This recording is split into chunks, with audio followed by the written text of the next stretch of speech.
इंदौर शहर में साइबर ठगों ने डिजिटल अरेस्ट का डर दिखाकर बुजुर्ग दंपति से 1 करोड़ 15 लाख रुपए ठग लिए। पुलिस ने अज्ञात आरोपियों के खिलाफ प्रकरण दर्ज कर जांच शुरू कर दी है।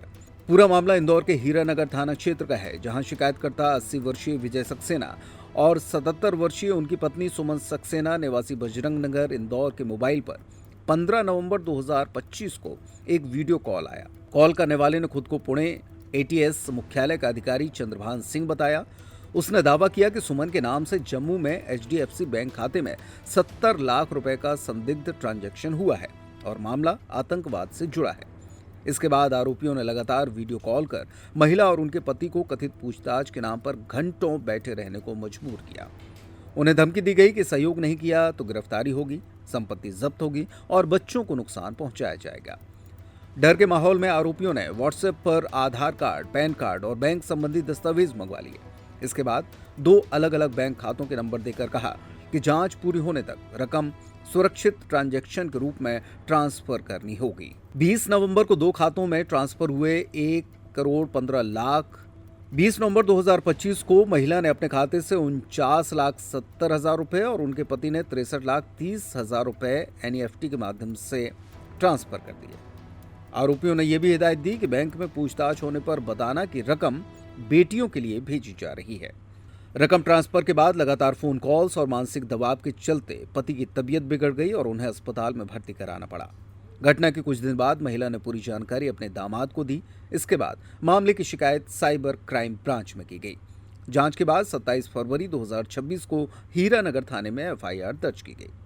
एक सीनियर सिटीजन जो दंपत्ति है उनके साथ डिजिटल अरेस्ट का मामला सामने आया है। मामला मैं 15 तारीख को उनके पास एक फ़ोन आया और उनको वीडियो कॉल था जिसमें कि वर्दी में वो व्यक्ति था। उसके द्वारा ये बताया कि मैं पूना एटीएस से बोल रहा हूँ, चंद्रभान नाम बताया अपना, और उसने बोला कि आप ये जो पुलवामा में और पहलगाम में जो आतंकवादी हमला हुआ था उसमें एक आरोपी को हमने पकड़ा है, अफजल खान को, और वो उसके द्वारा बताया गया है कि आपके द्वारा आपने ऐसे मदद की थी और मनी लॉन्ड्रिंग का पैसा जो आया था अकाउंट में उसमें 70 लाख का कमीशन आपको मिला है।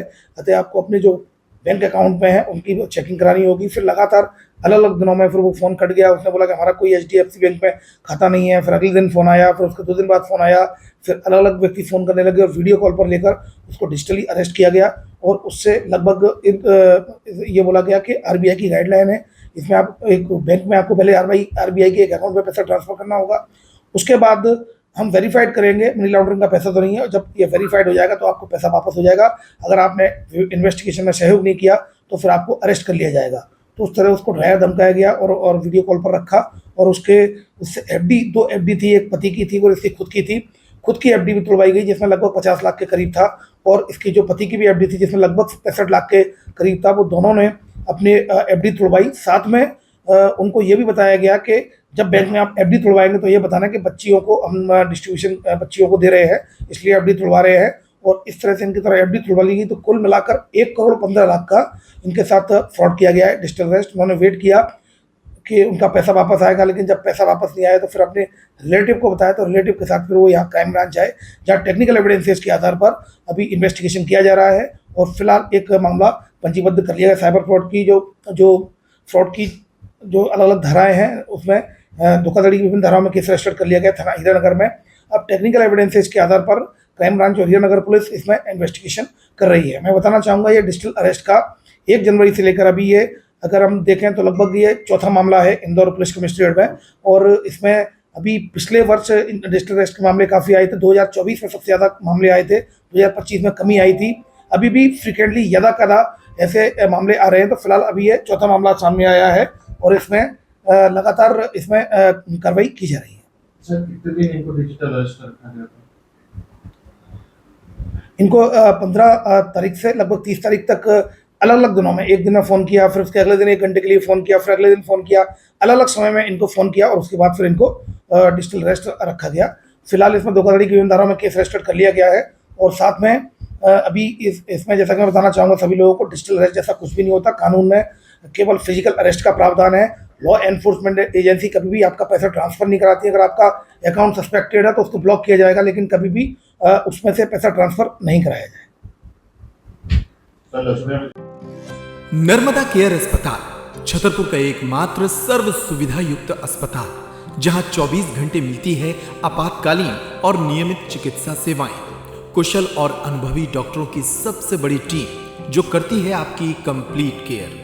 क्रिटिकल केयर के लिए सबसे आधुनिक आईसीयू वार्ड जिसमें उपलब्ध है ventilator, ECG, TMT, echo, ultrasonography, CT scan, x ray, phototherapy, dialysis और पैथोलॉजी की संपूर्ण सुविधा।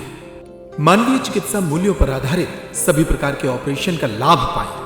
हृदय रोग, ब्रेन स्ट्रोक, पीलिया, मधुमेह, किडनी रोग, अस्थमा, डेंगू, मलेरिया के प्रभावी इलाज की सुविधा, पित्त की थैली यानी गाल ब्लैडर का ऑपरेशन, साथ ही endocrine surgery, gastrointestinal surgery सहित पेट और हड्डी से संबंधित सभी ऑपरेशन के लिए सबसे आधुनिक ओटी की सुविधा। हमारे महिला और प्रसूति विभाग में रखा जाता है जच्चा बच्चा का पूरा ध्यान। नर्मदा केयर अस्पताल में अब पाइए radiology, cosmetology, child care, dental care और मेडिसिन विभाग की आधुनिक इलाज सुविधाएं। हेल्थ इंश्योरेंस यानी कैशलेस इलाज की सुविधा। तो अपने मरीज की कंप्लीट केयर के लिए अब झांसी ग्वालियर क्यों भागना, जब सीमित शुल्क में नर्मदा केयर अस्पताल दे रहा है यह मौका आपके अपने छतरपुर में।